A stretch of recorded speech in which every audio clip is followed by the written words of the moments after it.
there, Ben. Hope you guys had a good trip. This is your video lesson for today. 4 things I want to talk about. I'll go down the list, and if you have questions at the end or want me to look at anything, feel free to shoot a video over and I'll go ahead and take a look and give you my 2 cents. So also let's jump into it. So first thing is, I'll kind of just give general remarks since I haven't seen a video of you playing the last week's homework assignment, so I'll kind of just give you some general things to work on. Like I said, if you want me to look at anything, just send it on over. Okay, so first thing is another exercise with A minor pentatonic, getting us used to jumping around on the strings with the picking hand. So it's a string skipping exercise. We're going to be in that A minor box 1 right here. So 5, 8. We're going to jump over the 5th string, go to the 4th string. It's 5, 7. We're going to come back to the 5th string, play 5, 7, and this is all in the tab right here. So we have 5, 8 on 6, jump over 5, 7 on the 4th string. Back to 5, 7 on the 5th string, jump over the 4th string, 5, 7, or on the 3rd string, 5, 7, back to the 4th string, 5, 7, jump over the 3rd string, 5, 8, back to 3rd string, jump over the 2nd string to the 1st string. So it sounds like this.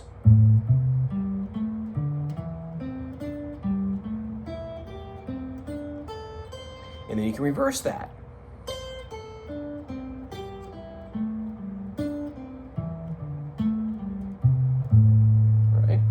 And you can do that with a backing track. It sounds much better with a back track. You can even combine it with a 3-note sequence if you wanted to.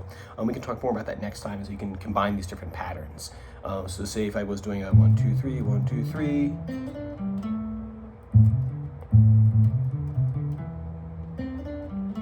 Right? Things like that will work when you're improv and you're writing single lines.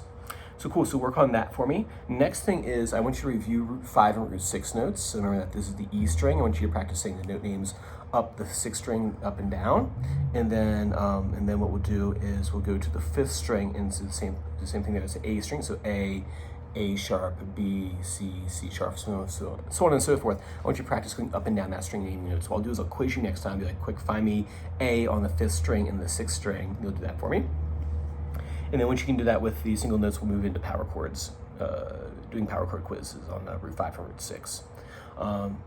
Then the third thing I want you to work on is a power chord exercise.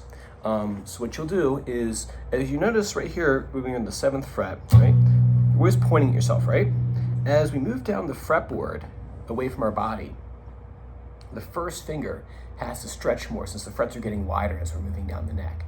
Right? So as I move down here, I get what I call a fish hook finger, right? So my finger's kind of like hooking off to the side, like right here. So when I'm playing a power chord down here in first position, I'm actually, if I push down here, you can see I'm almost on the edge, I'm on the side of my finger, on my thumb side, right? I'm not trying to be right on the tip of my finger, otherwise it's too uncomfortable. You have to feel that first finger open up and get that fish hook look right there.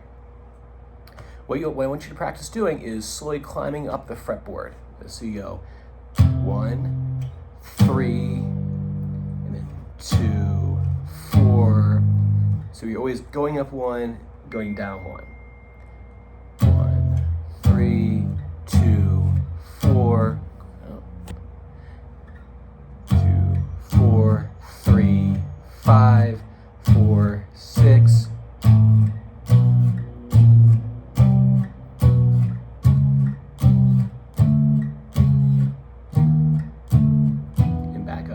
Fret again.